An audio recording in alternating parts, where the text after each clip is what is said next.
వరకు ఇక్కడ దేవుని యొక్క రాజ్యాన్ని బలంతో మోక్షపడదని మార్కు సువార్త 4వ అధ్యాయం 26 నుంచి 29 వరకు రాయబడ్డది. అయితే దానిలో మొదటి పొలాన్ని సహోదరులు వివరించారు. ఇక్కడ రెండవ పొలంకి వచ్చేసరికి సమాధాన పాత్రుడిని మనం ఎప్పుడైతే కనుగొంటామో ఆ సమాధాన పాత్రుడి ద్వారా మనము ఆ గ్రామంలోనికి ప్రవేశిస్తాం. ప్రవేశించిన తర్వాత జరుగుతున్నటువంటి మనం అక్కడ ప్రవేశించిన తర్వాత మనము మొదట విత్తనం అంటే దేవుని యొక్క వాక్యాన్ని ఎలా అక్కడ గ్రామంలో మనం అందించాలంటే ఇక్కడ చెప్తున్నట్టుగానే మొదట మన స్టోరీ అంటే అక్కడ సమరయ స్త్రీ గురించి రాయబడ్డది. సమరయ స్త్రీ గురించి యేసుప్రభువారు ఇదిగో నేను నీకు ఈ జీవజాలాన్ని వాడటం మొదట నీకు వెళ్ళి నీ భర్తను తీసుకున్నా అంటే ఆ మనది అయ్యా నాకు భర్తలేడు అయ్యా అంటే నిజమే, నువ్వు చెప్పింది నిజమే, కానీ నీకు ఇంకా బెనిఫిట్లో ఉన్నవాడు ఉన్నారు, ఇప్పుడున్నవాడు కూడా నీ వాడు కాదు అని అనగానే ఆమెకు ఒకసారిగా ఆశ్చర్యమైపోయింది.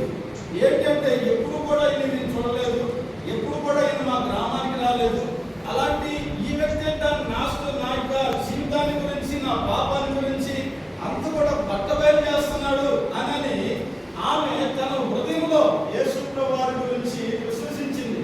ఎప్పుడైతే దేవుని అక్కడ సమరయ స్త్రీ తన యొక్క స్టోరీని ఎక్కడ చెప్పిందంటే తన యొక్క గ్రామంలో చెప్పింది. తన యొక్క గ్రామంలో చెప్పింది. ఆ తర్వాత మనం చెప్పాల్సింది ఏంటంటే జీసస్ స్టోరీ, మొదట మన స్టోరీ, ఆ తర్వాత యేసుప్రభువారి గురించినటువంటి మాటలు మనం అందించాలి. దానికి ప్రాముఖ్యమైనటువంటి లేఖనం ఏంటి? రోమాపత్రిక 3వ అధ్యాయము 23వ వచనంలో ఏముందంటే అందరూ ఏ భేదం లేదు, అందరూ పాపం చేసి దేవుడు అనుగ్రహించిన మహిమను పొందలేకపోతున్నారు.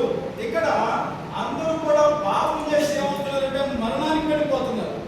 మరణానికి వెళ్తున్నటువంటి ఆ మనిషి మీద యేసుక్రీస్తు ప్రభువారు తన యొక్క ప్రేమను రోమాపత్రిక 5వ అధ్యాయము 8వ వచనంలో మనం చూస్తే కాగా దేవుడు తన ప్రేమను మన పట్ల వెల్లడిపరిచెను ఎట్లనగా అని అక్కడ వివరంగా యేసు ప్రభువారి గురించి అక్కడ రాయబడతా ఉంది.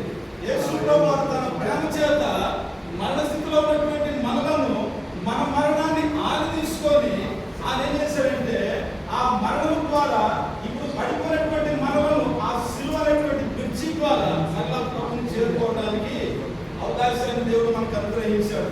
అక్కడ రోమపత్రిక 10వ అధ్యాయం మనం చూస్తే యేసు ప్రభువుని నోటితో ఒప్పుకొని హృదయమందు ఎవరైతే విశ్వసిస్తారో వారు రక్షణ పొందుతారని వాక్యంలో రాయబడుతుంది.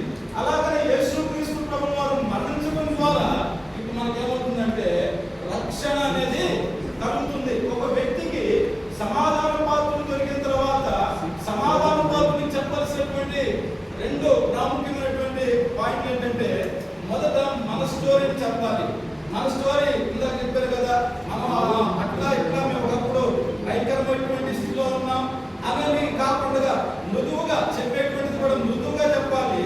ఆ వ్యక్తికి ఆ మాటలు చక్కగా అందేటట్టుగా మనం చెప్పాలి.